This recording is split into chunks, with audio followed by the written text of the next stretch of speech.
Nos anos 90, era quase impossível assistir futebol, entrar em um bar ou lembrar de uma propaganda de cerveja sem esbarrar na Kaiser.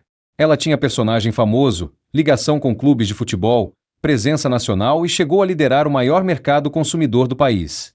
Mas hoje, quando alguém pede uma cerveja no balcão, quase ninguém pensa nela primeiro.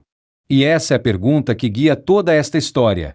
Como uma marca que já foi uma verdadeira potência brasileira, vendida por centenas de milhões de dólares, perdeu tanto espaço até virar quase uma lembrança nostálgica de prateleira?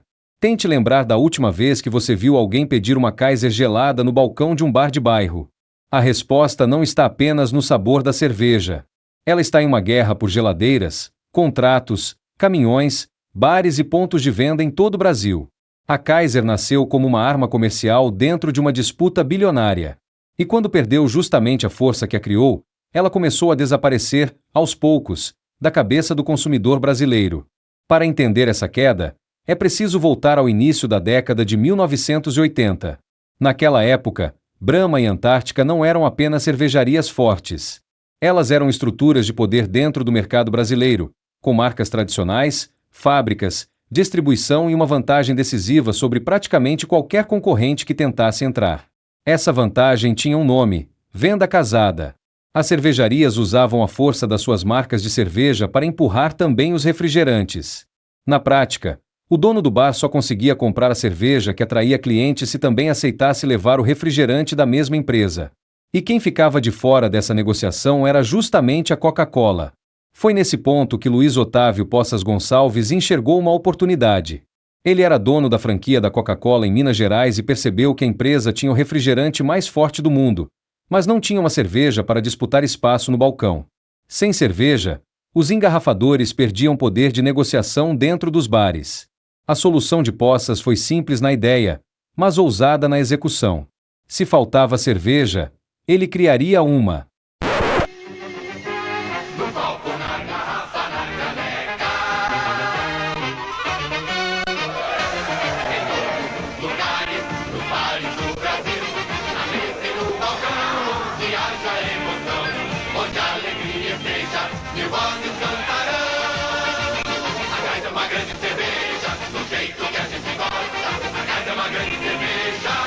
Kaiser, uma grande cerveja. Muita gente o tratou como louco por imaginar que poderia desafiar Brahma e Antártica com uma marca nova. Mas a lógica dele era outra. Ele não queria apenas mais uma cerveja na prateleira. Ele queria uma peça de negociação para devolver poder à Coca-Cola. Poças levou a ideia tão a sério que viajou até Munique, na Alemanha, para fazer um curso de mestre cervejeiro. Ele queria que a Kaiser nascesse parecendo séria desde o primeiro dia. Até o nome, com sonoridade alemã, foi escolhido para dar ao produto uma aura de tradição cervejeira. Nada ali poderia parecer improvisado diante de um consumidor exigente. A Kaiser foi lançada no dia 22 de abril de 1982, em Divinópolis, Minas Gerais. E o resultado foi imediato. Segundo relatos da época, em apenas 4 meses a participação da Coca-Cola no estado de Minas Gerais saltou de 15% para 48%. A cerveja funcionou exatamente como Poças tinha imaginado. Aqui é importante entender o que aconteceu de verdade. A Kaiser não nasceu como uma cerveja comum. Ela nasceu como uma peça estratégica dentro de uma guerra empresarial pelo controle dos bares brasileiros. Se você gosta desse tipo de história, onde uma marca comum por fora esconde uma disputa bilionária por trás, já deixa o seu like. Isso ajuda o canal a continuar trazendo histórias sobre empresas que cresceram muito, marcaram época e depois perderam o espaço que pareciam ter conquistado para sempre. Esse é o canal Dossiê Empresarial, e aqui a gente abre os bastidores das maiores histórias do mundo dos negócios. Havia, porém, uma tensão nos bastidores. A matriz da Coca-Cola, nos Estados Unidos, olhava com desconfiança para a associação entre a sua marca e uma bebida alcoólica. Existia o receio de manchar a imagem do refrigerante. Mas, para Poças, a lógica era inversa. A cerveja não iria contaminar a Coca-Cola. Ela iria proteger a Coca-Cola no ponto de venda. A Kaiser tinha uma vantagem rara para uma cerveja nova. Ela já nascia conectada à rede de distribuição da Coca-Cola. Os 19 engarrafadores conheciam bares, mercados e pequenos comércios em várias regiões do país. Isso colocou a marca rapidamente diante do consumidor. Mas distribuição colocava a cerveja na prateleira. Para entrar na memória das pessoas, faltava publicidade. E foi nos anos 90 que a Kaiser encontrou um dos símbolos mais reconhecíveis da propaganda brasileira: o baixinho da Kaiser, personagem interpretado pelo ator José Valim. Ele não era uma celebridade distante. Era um rosto popular, ligado ao bar, à piada, à conversa e ao cotidiano de milhões de brasileiros que assistiam televisão todos os dias. E em uma época em que a televisão construía marcas, isso fez toda a diferença. A Kaiser não precisava explicar quem era. O público reconhecia o personagem e a linguagem. A marca se associou a algo muito específico: a mesa do bar, o futebol na televisão, o churrasco, o humor e o fim de semana. Em vez de tentar ser sofisticada, ela escolheu ser popular. O futebol também virou estratégia. E a Kaiser não quis apenas aparecer em comerciais de esporte. Ela quis ocupar o futebol. No fim dos anos 90, lançou o projeto Kaiser Club, justamente no Rio de Janeiro, um mercado difícil para a marca. A ideia era transformar latas e garrafas em embalagens com os escudos dos 4 grandes clubes cariocas. A marca foi ainda mais longe e olhou para o futebol da rua. A Copa Kaiser virou exemplo dessa conexão. No ano de 2012, a competição realizou mais de 1.200 partidas em diversas cidades do país.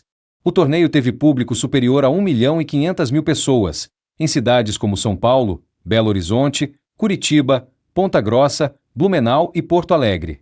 A soma desses elementos era poderosa.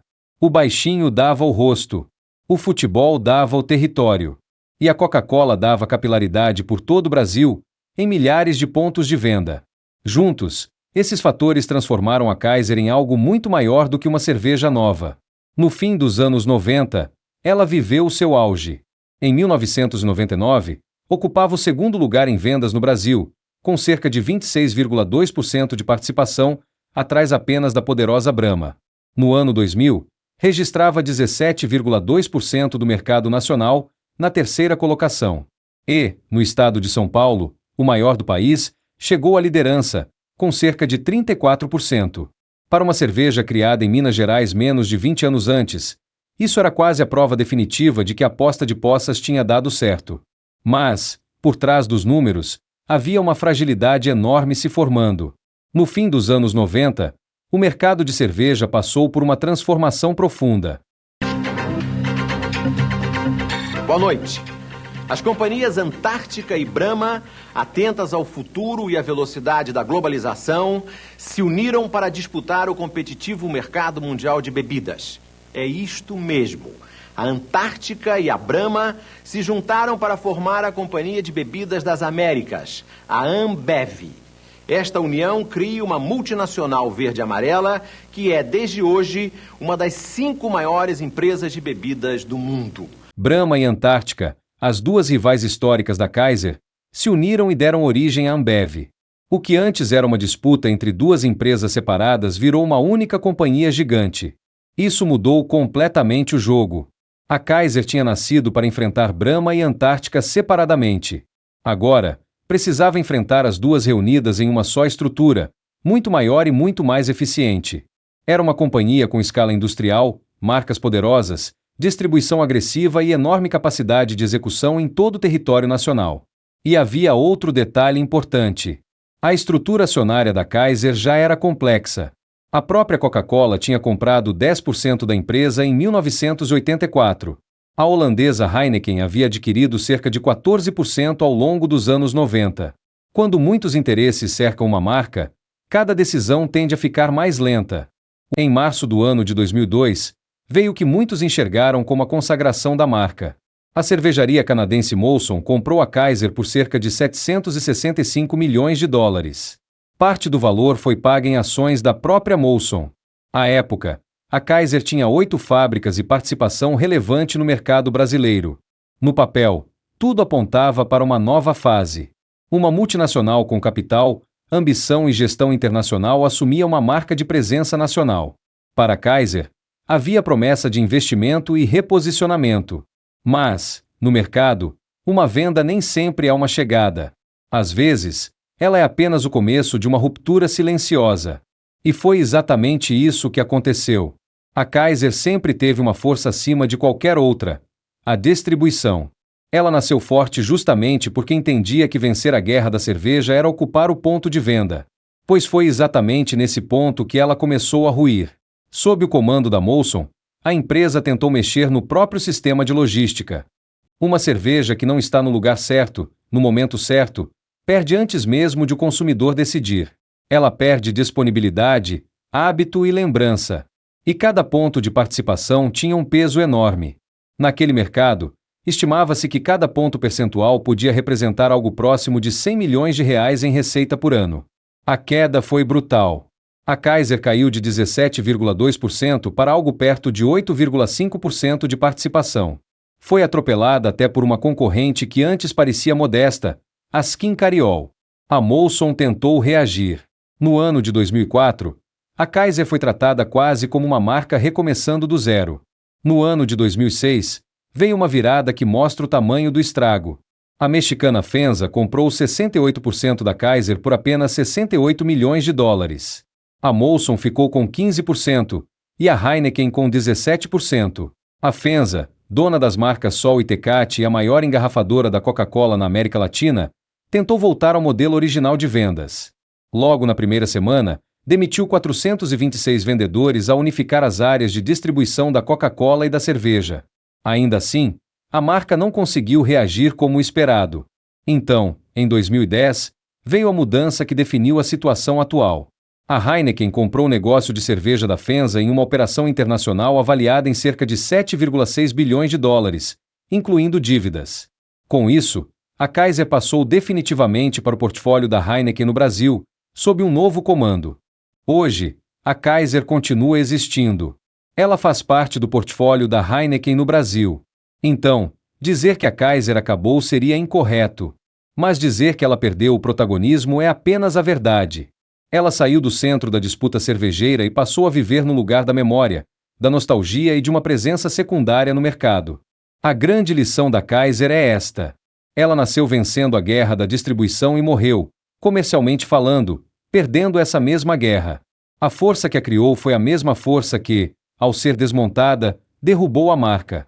Quando trocou de mãos várias vezes, perdeu o foco, perdeu pontos de venda e perdeu a identidade que a tornava única. No fim das contas, a história da Kaiser não é sobre uma cerveja. É sobre como uma empresa pode ter o melhor produto, a melhor propaganda e o melhor momento e, ainda assim, perder tudo quando esquece o que a tornou forte desde o começo. É uma lição que vale para qualquer negócio, em qualquer mercado do mundo. Agora eu quero saber de você. Qual é a sua lembrança mais forte da Kaiser? Era o baixinho nos comerciais, as latas dos times de futebol, a cerveja no churrasco de fim de semana, o bar de bairro ou aquela propaganda que todo mundo reconhecia? Escreve aqui nos comentários, porque eu leio absolutamente todos.